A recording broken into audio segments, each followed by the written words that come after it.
Good evening, everyone. This is Adrian Miller, Executive Director of the Colorado Council of Churches. Thank you so much for joining us for this third installment of our series, talking about vital issues for Christians that we're facing today.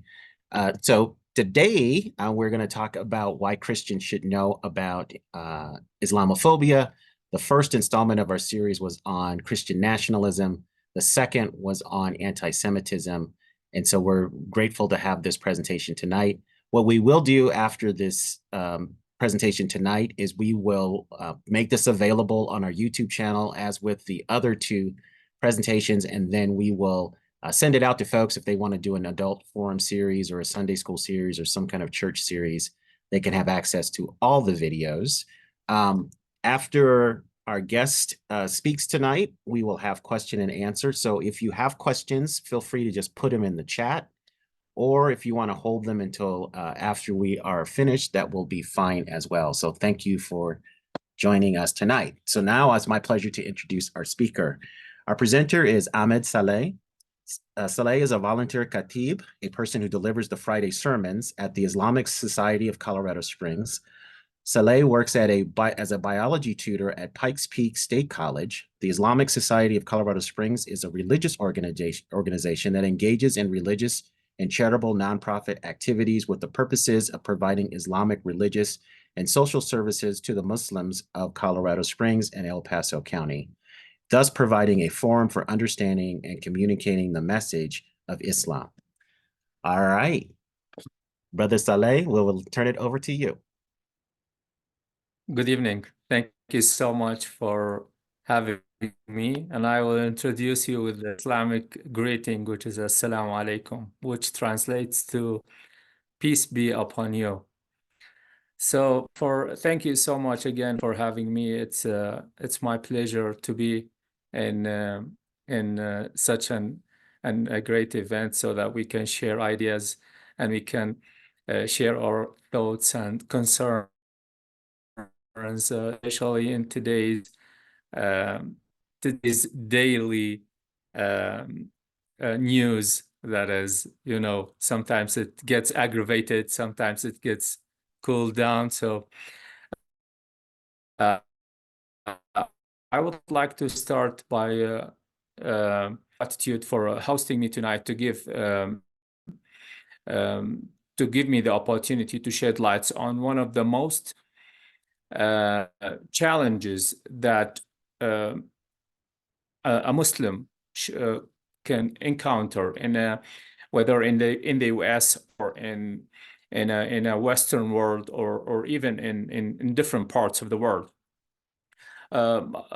Before I start, I would like to.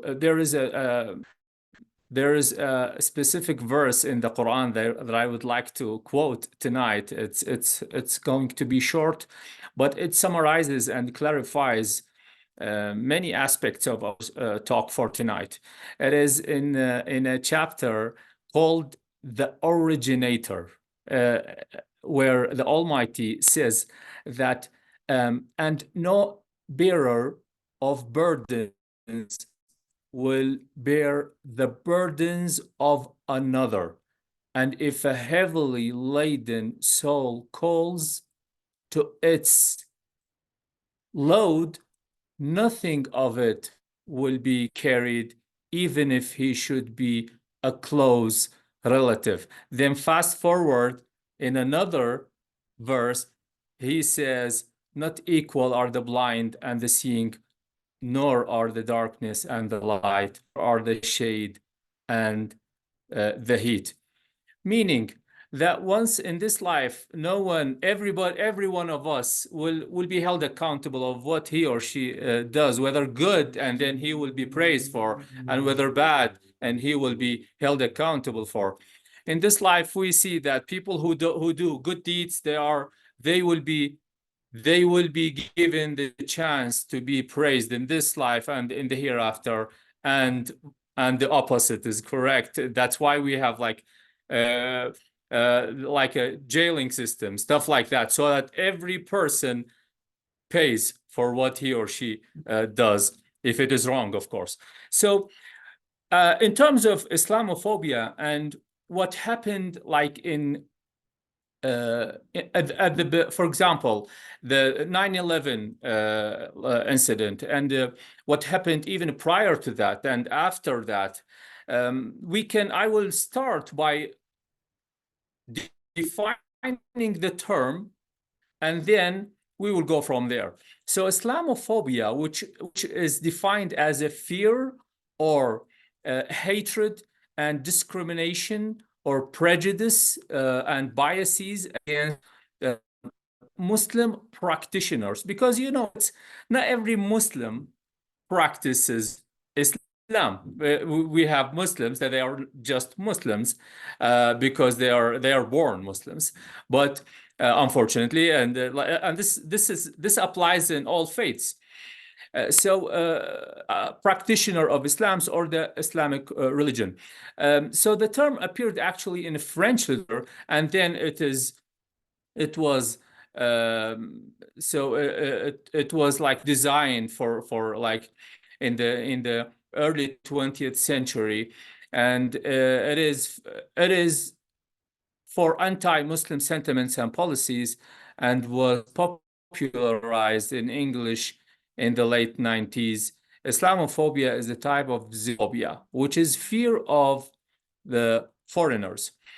It is it is often driven by stereotypes, and when we see people with sometimes people who they haven't been introduced like to Muslims, they don't know Muslims, they don't have friends of like a Muslim background. That's why they have had this portrayal of Muslim personality from a political rhetoric and from the media.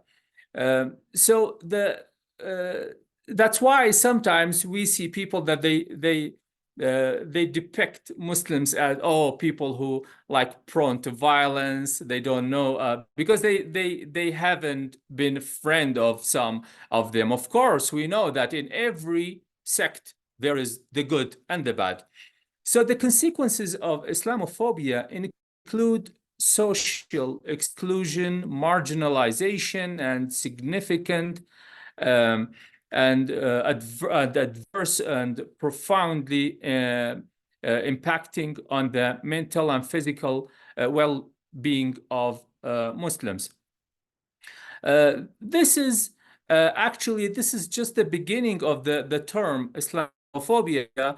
Now, for our presentation for tonight, and I'm going to share a screen, why Christians should know about Islamophobia. And of course, we have why, and we can, if we change the WH questions to what, also this could be another interesting presentation. But why? Because when I said why, I was thinking of a title of our presentation for tonight. And when I said why, it's because for people who care. Why? For Christians, not for each and every Christian, but for Christians who really cares about about what to know about Muslims, how to treat Muslims. It is so, as we all know, human beings have the dignity, which is a right for all human beings. Like, so it is it is actually a betrayal of a human dignity to implicitly allow for such biases to be implemented in one's life. So, which could be driven by, especially nowadays, which could be driven by virtual comments on social media or in any event that ones can say something or like verbally comment on a specific occasion, and then it will be misinterpreted and misrepresented by him or her. So historically speaking, as we all know, history is very important here.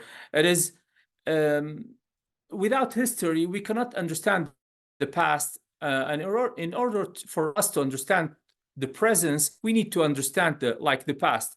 So I'd like to shine the light on the hidden Islamophobia and draw the connections between them, and then the more overt form of Islamophobia that exists today. So we have like overt and like very clear form of Islamophobia, and we also have a hidden form of Islamophobia. So for the implicit one, the implicit bias carried more than just the consciously held ideas that some Christians have sometimes. So implicit biases about Islam have become apparent to them, and they have realized that they were actually operating out of a stereotype. So when people think fairly and objectively, they only then they will then be able to realize that injustice is what I don't accept for myself, I don't accept it for others. And when I see and I don't accept it, and I don't of course I don't impose it on other faiths. So in an anti-Muslim and discrimination that we see nowadays, whether directly after the 9/11 or when we see a woman with hijab, with the head scarf, head covering, or after the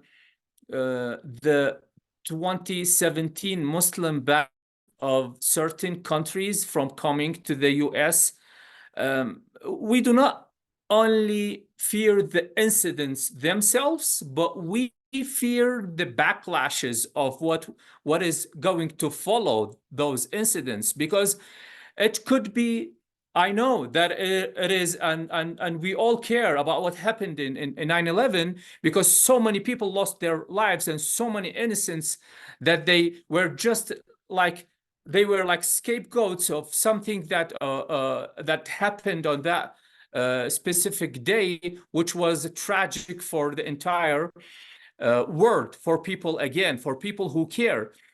So so the backlash that followed was also severe. So so many people lost their lives. We see that people that they were not even Muslim, that they lost their lives. For example, I recall that like some people like Christian Arab lost their lives because other people who had some grudges or like, let's put it that, like a backlash or severe backlash, they just wanted to act severely after that, and they think that this is the way it goes, and they should like revenge in this way. So someone like Khalid Jabara, who lost his life because his neighbor thought that he was a Muslim, and he murdered him. So something like this, as we all know, as people of knowledge and learned people and people who seek the truth objectively and fairly, this will never stop like the heat or the grudge or the backlash of something that already aggravated, but we will make this even worse. So so again, why should Christians should know about that? Because this kind of prejudice is created in the premise that Muslims are, inherently, they look like inherently violent, and they are like, they look now they look, especially after those incidents, they look like they all suspects, and they are prone to violence and seditions. So that sharply rose after 9/11, of course, and there was another incident which is banning the Ground Zero mosque, which was supposed to be built and in New York City, as far as I recall. It is so the media covered a lot of protest and opposition to building that mosque close to Ground Zero. Any media exposure to Muslim-related issue is associated with a spike in negative attitude toward Muslim Americans. So then what added fuel to the fire is some Christian politicians who advocate for policies that discriminate against Muslims, and they publicize, sometimes they politicize that, which could easily divide the society between a slice of citizens who especially who lack knowledge, and another who knows the truth and fight for it. So it is like we always say, that knowledge is power, and the more knowledge I know and the more knowledge I seek will help me, and down the road will help everybody. And we when I feel secure and safe, that means that my neighbor is secure and safe, and that means that everybody in the community and and our environment and society feels safe and secure. Excuse me for just a So, second. Don't forget to start from the beginning with your slideshow and advance your slides as you're going along. Because okay, right I'm now we're looking sorry. at everything. Okay, I'm sorry. That's okay. No, you're Uh, passionate about your topic, but yeah, go ahead and start from the beginning or where, yeah, just to catch us up. okay. So this is the title of my presentation: Why Christians Should Know About Islamophobia. And here I have my objectives of the presentation, which is explain what Islamophobia is, where was it born, and its negative impact and consequences. Explain the roots and manifestations of Islamophobia. Promote interfaith dialogue and understanding. So I will go one by one, and I hope that I keep track of my time. So for certain reason, I will skip some points that I have prepared because it will take more time. So parallel to the growth of the number of Muslim American, Islamophobia has been increasing. Like we can see nowadays how it has been. Sometimes it has been drastically increasing. Like the CARE, or it is an organization that supports Muslims here in the United States. They say that they have received, like, within 29 days, and after October 7th, they received like several hundred requests of complaints from Muslims as a result of Islamophobia. So when we educate ourselves about what Islamophobia is, and what it does, and what is the reaction and the backlash that we can get from this negatively, then we can put we can put limits to this, and we can help our generation, like the current one and the next one, to understand how to avoid and overcome such problems. So it is to promote interfaith dialogue and understanding. So like I said, the problems those problems range from college campuses, mosques, Muslim charities that they have lost their assets, and racial profiling has occurred at airports, or or even in the streets. Americans were using the fear of Islam as a unifying concept to define what it means to be American. For example, until 19, and this is historical fact, until 1944, American courts denied citizenship to those perceived or feared to be Muslim or of Muslim ancestry, some of whom were Christian. So it is. But nowadays, with the democracy that we have in our country, so it is different, but it has taken another route. So, like we have seen, like vandalizing mosques and marking them with cross. In the U.S., we have seen different crimes that happened, and as a result of of those Islamophobic acts. Like Layla Haddad, she is who is 45. She said that I don't know whether I cope with my family who is living in Palestine, or I have another front here of Islamophobic incidents that have been taking place here, and I need to keep myself safe from those. As we all know, it is for Muslim men, they don't necessarily look like Muslims. Sometimes, like we have like blonde Muslim men, but for Muslim women who wear hijab, they are clearly Muslims, whether they are from different parts of the world or whether they are like new converts here in the US. But in both cases, we are treating our next generation, and when I say we, I am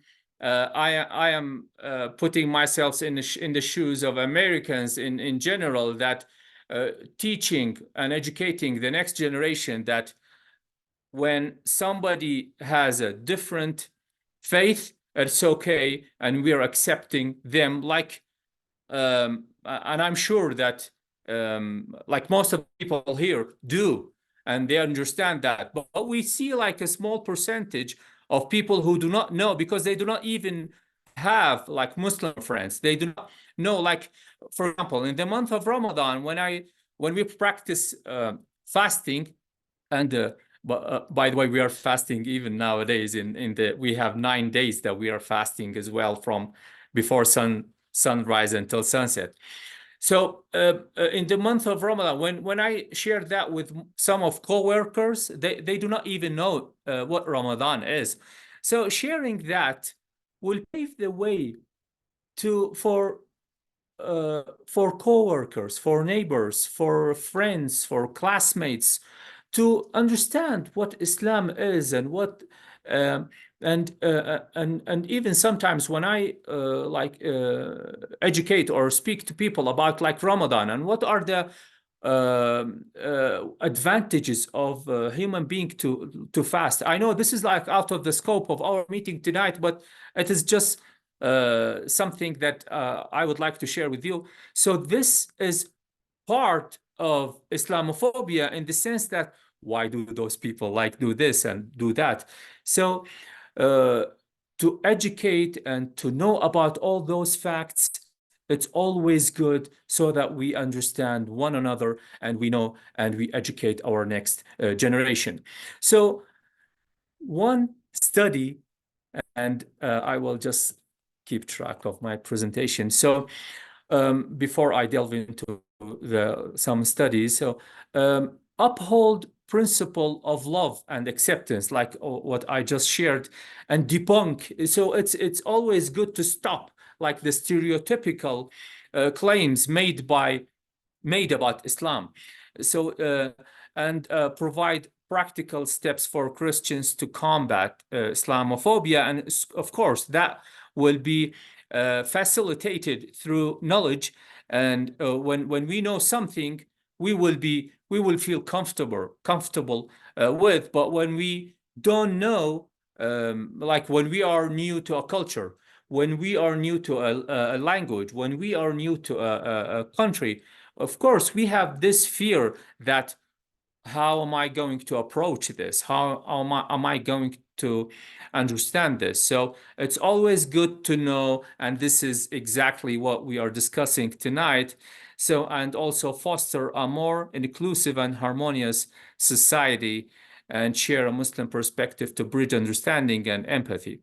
And like I said earlier, is avoiding implicit and explicit bias, but implicit bias is even more more dangerous to us because it is when I, for example, I say, "Oh, I'm just doing good. I didn't mean that," and what I meant is that. So I could do something or verbally say something, but it could be misinterpreted by others, especially with nowadays with the social media and this virtual life.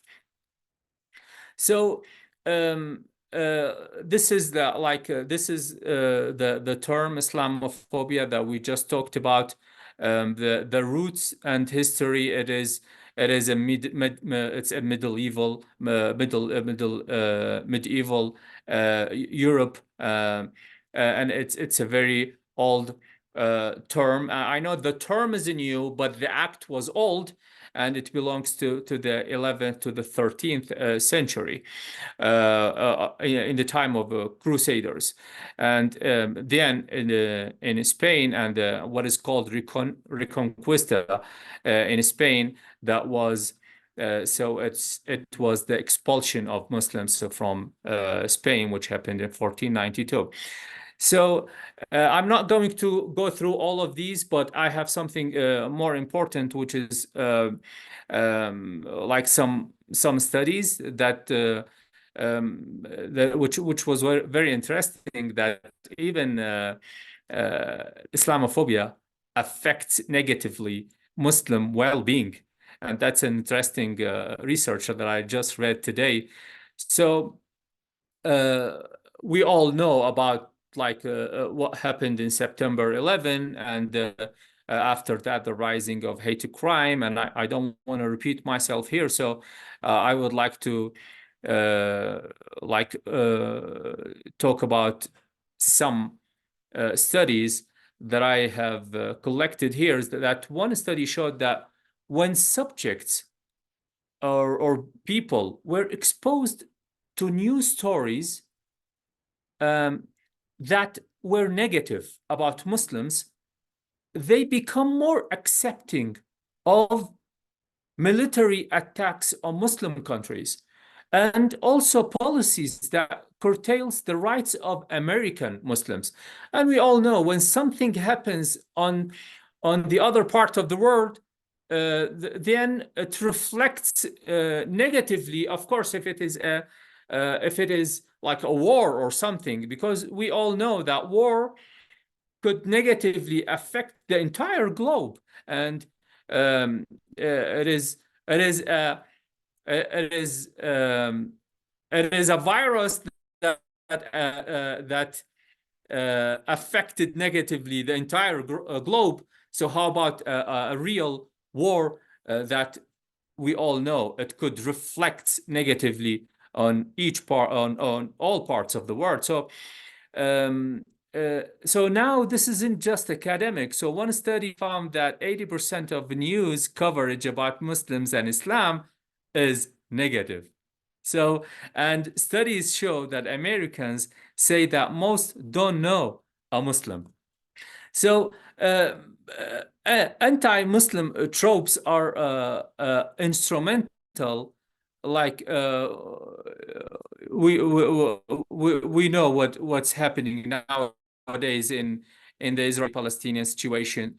It is so to like justifies that policy of dominance. So anyway, another study of neuroscience show that when humans are afraid of something, at least three things happen. The first thing is conformity, and the second thing is authoritarianism, And the third thing is prejudice. So when human, this is like a study of neuroscience. So it is always good to familiarize ourselves with what is good and what we need to know about what they call nowadays the other. And it is as we all know, like we Muslim community in the US as a whole is like 1%. So if sometimes if we uh, if a problem takes place in any part of the US, we don't necessarily have to know about that because it is just 1% of the population. But so uh, when uh, for example, when a problem that took place in schools in Irving, Texas, when Ahmed was he is it was a 14-year-old kid who brought a clock to school as a gift to one of his teachers when the teacher uh, called the police because he thought that that was a bomb. So when because the dark skin of Ahmed, that gives an impression to the teacher that that kid could develop a bomb. So after investigation, they found that it was just a clock that he wanted to give as a gift to the teacher.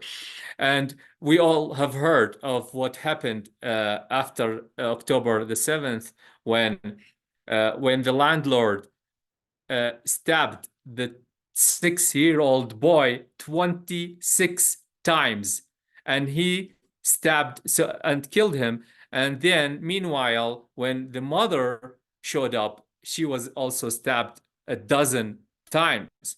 And that was the landlord who, and I want you to imagine with me the sort of the crime when a landlord who was very, very kind to that family, and that is, I'm quoting the father of that son who said that he was very kind to him and he used to bring him the old toys that I myself do not bring to my child. Then after October the 7th, as a backlash to what happened in Palestine and the Israeli-Palestinian conflict, and so that 71-year-old man stabbed that kid 26 times. It is a severe backlash of what we have been receiving as humans, that oh, this is the way, this is this is how we should treat those people. This is, and then when police showed up, they found him regretting what he has done in the driveway of his property, which he was renting to those to that Palestinian family. And it's a 2-minute video, but I'm sure that I don't know whether we have time, but I prefer not to, because it seems that we don't have much time. But everybody can I'm gonna share this presentation, and you can watch this. So it is always good to know in order to understand. For example, what also aggravated things, like I said, is what happened when during the Muslim ban in 2017, and the what the president back then said.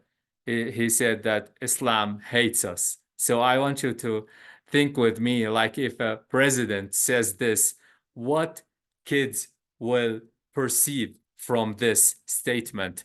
If Islam hates us, this would stir hate against Islam. And of course, we all know the proverb that each pot exudes what is inside. So it's always, if I'm good, I will always do good and urge others to do good and to say good, nothing more, no less.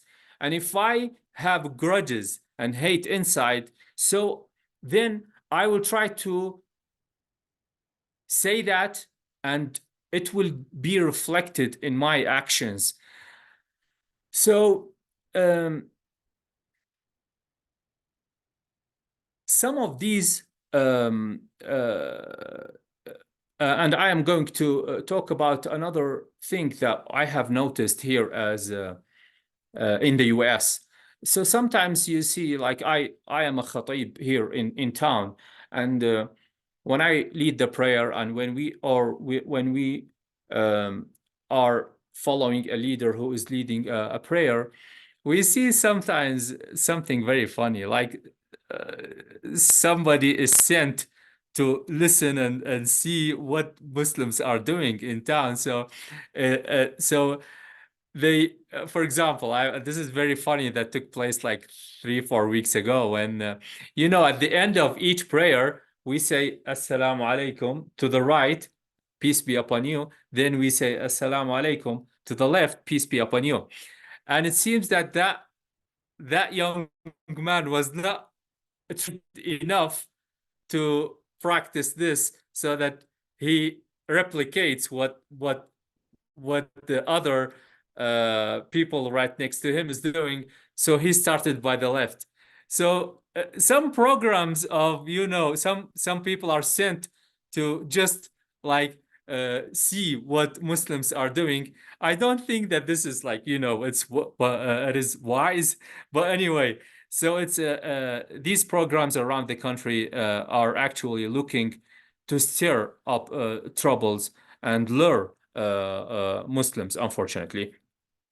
So, so this Islamophobia narrative is in one poll that taken directly after 9/11, 60% of Americans reported unfavorable attitudes toward Muslims. Many Americans associate Muslims with fear-related terms such as violence, fanatic, radical, war, and terrorism. So this is what I have for tonight, and I have prepared some points that I think if we follow them, then it's as though we are putting solutions to the problems that we have. So it is debunk stereotypical or untrue claims made about Islam, showing solidarity with Muslims, of course, from the Christian standpoint, and showing emotional support for Muslims. And I recall that, and it's true until, or so nowadays, for example, I will give this example. At the mosque, we have a Christian brother who watches with his dog the traffic, and with his dog he protects people who are praying at the mosque. He has been doing this for several years. Every single Friday he comes with his dog and he watches, despite the fact that there's a policeman with his, but he is very close to the door of the mosque so that he makes sure that no harm touches any Muslim.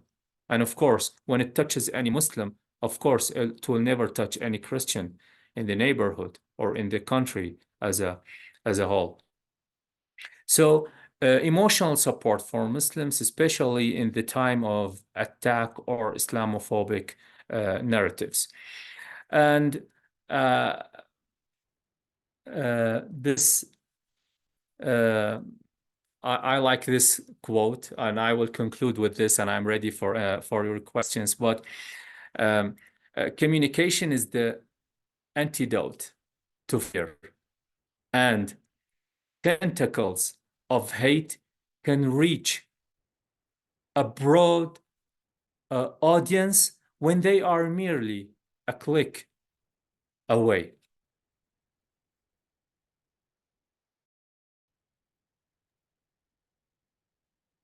So the call for action is educate yourself and others with accurate information, engage in interfaith activities, advocate for policies protecting religious freedom, support Muslim communities by opposing hate and discrimination.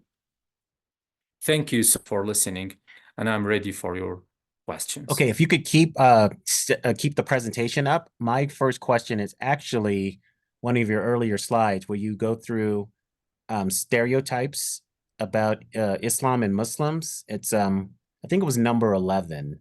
It's the one before that one. No, so yeah, number 11. Yeah. So you kind of talked about the first one, but you didn't talk about the second and the third one. And I'm really intrigued, especially by this notion that the oppression of women is more cultural rather than religious. So I was wondering if you could just share a little bit more about that one and talk about the uniformity point. Sure. So we all know that when we see a woman covering her head, we would say, okay, it seems that someone is being oppressed here. And I will share with you an experience that I heard from a friend of mine whose daughter, she goes to a school here, to a high school. Her ESL teacher told her, is your father forcing you to do this? Whereas my daughter, she chooses that. She chooses to wear hijab because when she first, so at first she asked me, what is all that about? Why do we wear this? And then after my explanation, those kids are smart. Then they can search themselves. And after she searched, she found out that it's a kind of protection. So when we see a woman with headscarf and hijab from distance, we know that she doesn't want to be engaged, like she doesn't want to go to a swimming pool. She doesn't want to like shake hands with like foreigners. She's protected, but she's living. She's a living. She can greet others from distance. So she is a loving person. She is a person who shows respect to others. So when she, for example, doesn't want to shake hands with others, that doesn't necessarily mean that she is being disrespectful to others, but we consider them and they consider themselves as queens.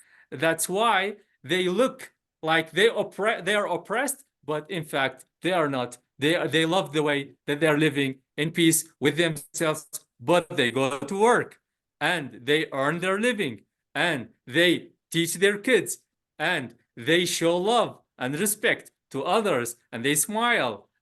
But when we do not simplify this and clarify this, it looks very complicated to kids. Now, even dogs, when they see women with hair with head covering, they start to bark because they are not used to this look.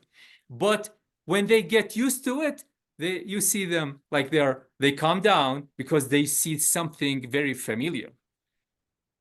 Okay, thank you so much. Okay, if you don't mind, stop sharing so we can transition. Sure. I have another question, but for those of us who are listening, you can either put a question in the chat or you may raise your hand and we'll call on you. So my next question is, you talked about studies, and most of the studies seem to follow the aftermath of 9/11. But I have memories of kind of negative things being said about Muslims and Islam in the 1980s. And I'm thinking about Gaddafi and Libya, Iran actually, So I'm wondering, are there any studies that talk about the aftermath of that? And was it not as strong because it was distant, whereas 9/11 happened in this country? I'm just wondering if you have any perspective on that. In the course of my research, in order to find a presentation about this meeting, I did not focus before, I know that when I was presenting, I talked about 1990s, and because we all know that the term like come to surface in like after 9/11, let's say, but actually the action itself, or this Islamophobic, let's say, acts, they were even prior to that, like they were very old. But to put it that way, and to put it in that frame, or of like for example, the Iranian Iraqi war that took Mhm. place in 1980, and it lasted for 8 years, and like 1 million young man lost his life in each side, just because it is, it is the mentality of the presidents that.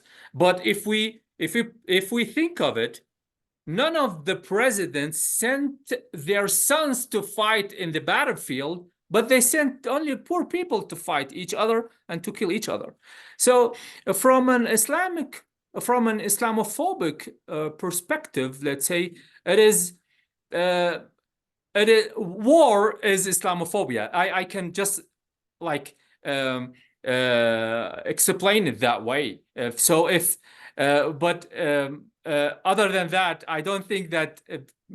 I mean, it's.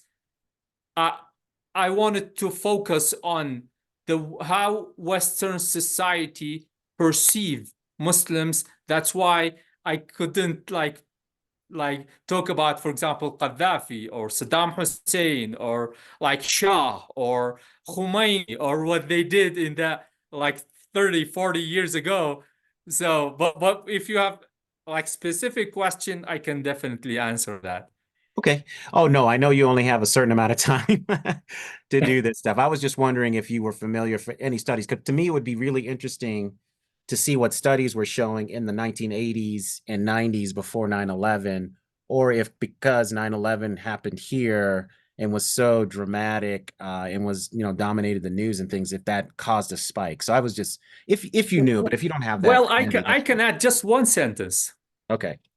Nowadays, you see the Iranian regime, they always raise the like a banner saying "Death to America" or "America is like biggest evil," Hmm. whereas they themselves they sent bombed cars to be bombed in Baghdad, and they do not consider themselves evil, but they just throw stones, and they know that their houses are made of glass, but still they try to stone others, despite the fact that we all know the evil from the good. So we do not need them to tell us where the evil is. I mean, if they say "Death to America" and they say, "Oh wow, we are the peacemakers in the Middle East, and we are nowadays we sent they sent like rockets to kill like to Israel." Okay, and but most of those rockets they fell in Iraq. Well, they are you doing this like on purpose? So it's so contradiction and contradicting ideas and actions on the ground, that they I think they do it like deliberately, and they like one of their the president just he was killed. He was killed in a like in a helicopter without any reason. So they we know evil from good. So Yeah. Okay. Thank you. Do we have any questions? So Marilyn, I see you have your hand raised. Yes, go ahead. Yeah, thank you for this talk. On your last slide, it talked about successful initiatives, campaigns, and organizations to stop Islamophobia. Do you know whether those are being implemented widespread, or do we have any of those initiatives happening in Colorado? Well, thank you so much. If you don't mind, Adrian, I will just share my my screen. Just so that's a very good question. Thank you so much for that. And well, as far as I know, there is the like interfaith that we have here in town, and this like inner faith, we share ideas and we talk about different kinds of like cooperations between us, so that we approach if there's a like current problem that that needs to be addressed, if there is a misrepresentation about Islam, if there is a talk that something has been mentioned which makes no sense. So it is always so we hold such like events of interfaith like interactions between Islam and Christianity. And I remember I attended that like only once. So it is this is one of the procedure, as far as I know, that we have here in town in order to address Islamophobia. And in addition to the steps and to the points that I mentioned in my presentation, that if we can approach this, then we will be in good shape in terms of educating the next generation. Okay, thanks. You're Yes, welcome. Dennis. Kind of along that lines of what Marilyn was talking about, you know, I think a lot of the prejudice, at least from my point of view, is the violence and the hatred sells on the news, so to speak. And so it's easy, since, you know, we live here, to demonize people who are different from us, different color skin, different religious beliefs, different cultural beliefs, and like that.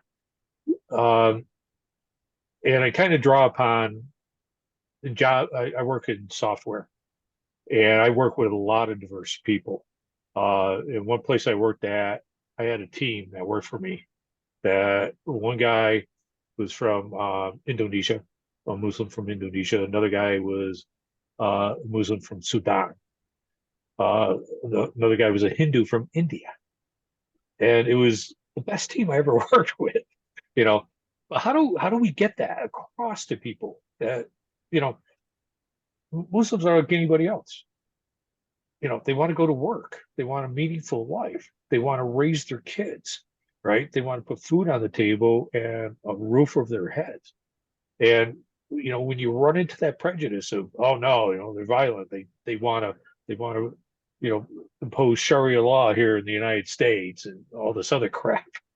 I don't know how to combat that, I guess is what I'm saying. And I'm seeing some things here, but in my everyday life, when I run into someone like that, Yeah. what do I say to them?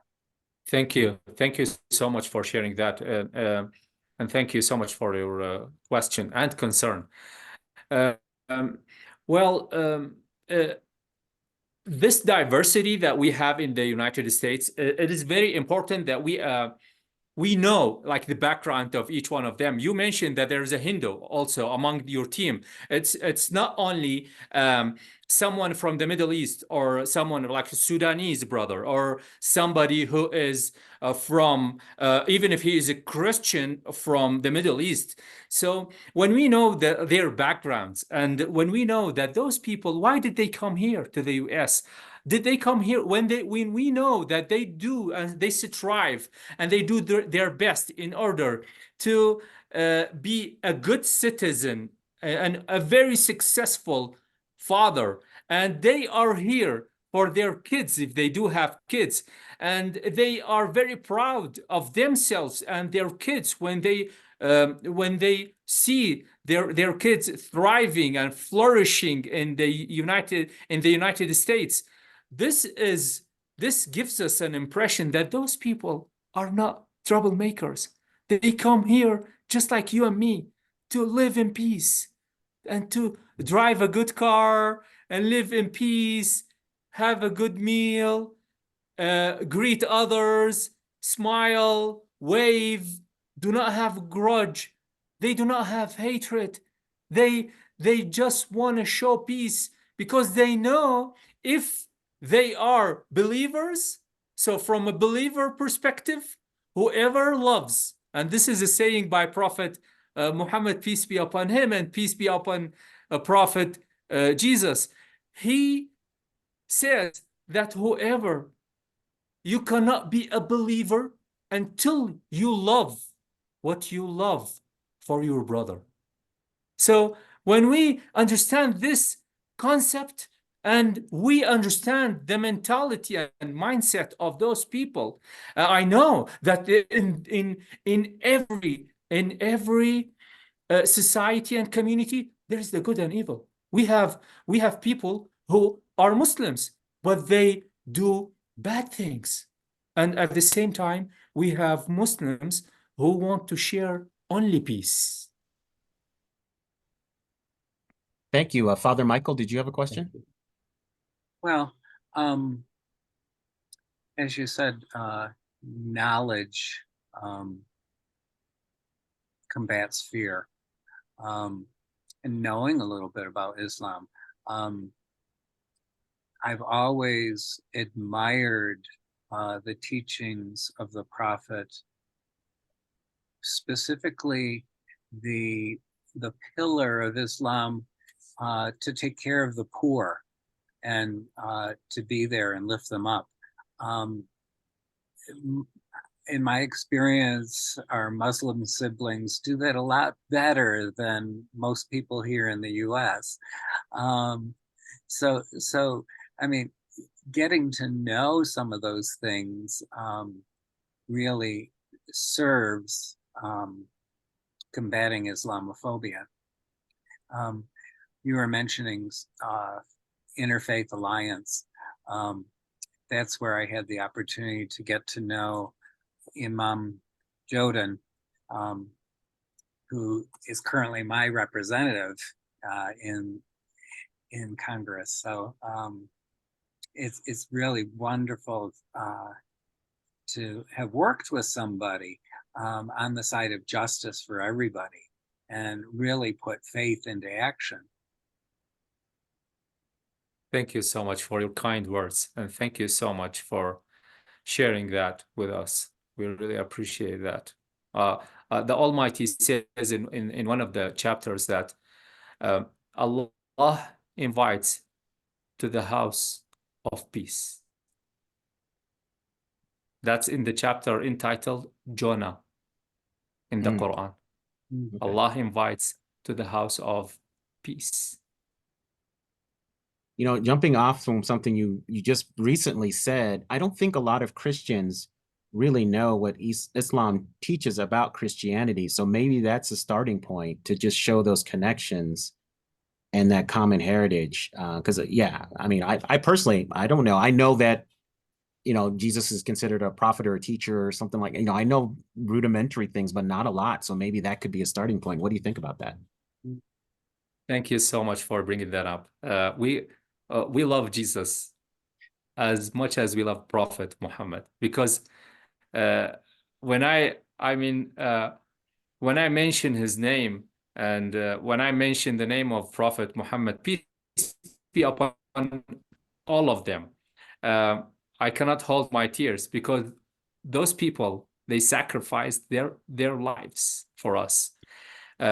Mary, the Virgin, who has a chapter in the Quran entitled Mary. When you read that chapter, and I wish that when you read it in Arabic, you feel it's a poem. It's a poem that has a rhyme scheme. At the end of each verse, it tells us how she suffered and struggled to give birth of Jesus, the prophet. And yes, we consider him a prophet, that he came right before Prophet Muhammad, peace be upon all of them. So we love all of them. We appreciate how Mary sacrificed her life and how she gave birth and how she struggled. And prior to that, what makes Mary the Virgin, very pious person, was her parents sent to gift them with someone who is a righteous person, and he gifted them. And he said in the Quran that he said, the Almighty says that I will send you someone who is that's the meaning, of course, of the verse.